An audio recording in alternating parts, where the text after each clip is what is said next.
Well, a treaty is a treaty. It cannot be effective until it's ratified on the floor of Parliament and has to be debated. And if indeed the content of the treaty enables Papua New Guinea soldiers to be absorbed into the Australian Defence Force, that becomes a serious sovereignty issue.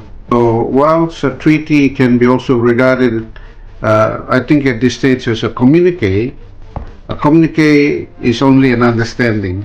A treaty is binding, but it's only a policy matter. But when it requires change of legislation, then it becomes constitutional.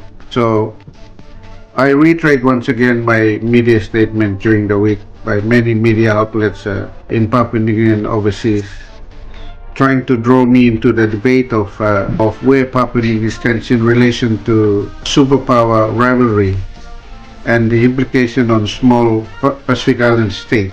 We should never, that Papua New Guinea is a sovereign state.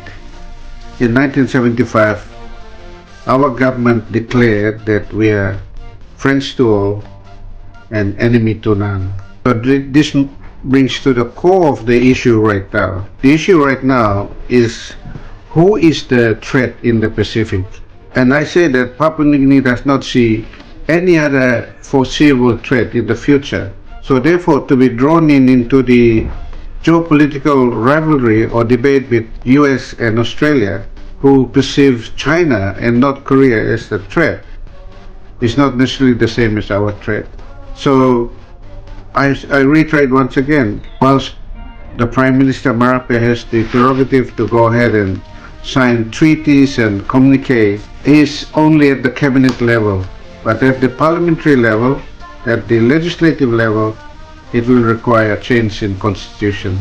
And Section 202 of the Constitution will be implicated if Papua New Guinea allow our soldiers to join the Defence Force in Australia. It's everything. Let me reiterate once again that if both countries decide, if Australia and Papua New Guinea decide to go ahead and sign the treaty and enable our soldiers to join the Australian Defence Force, then it's a serious breach of sovereignty, serious breach of the Constitution. And let me add that there's a lot of interested party already now.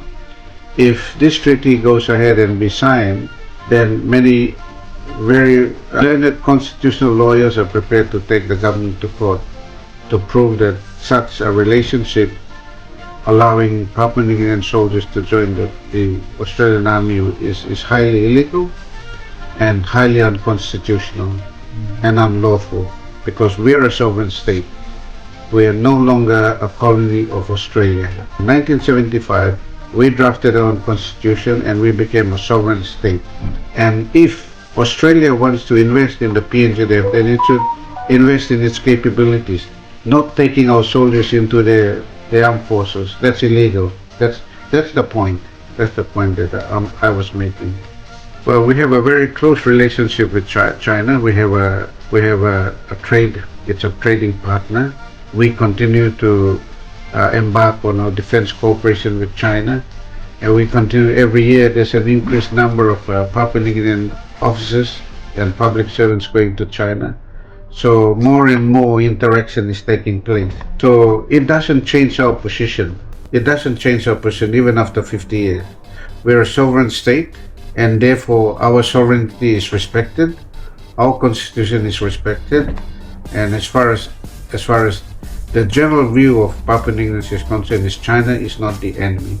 China is a friend of Papua New Guinea. Simple as that.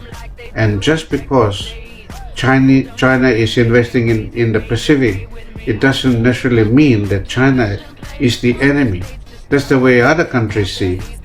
So this is geopolitics at its best. So just because US and Australia sees China as a possible threat in the Pacific, it doesn't necessarily mean that Papua New Guinea should also be brought into their arguments or their analysis. We're a neutral country. We're non-aligned to any country when it comes to perceived threat or imminent threat.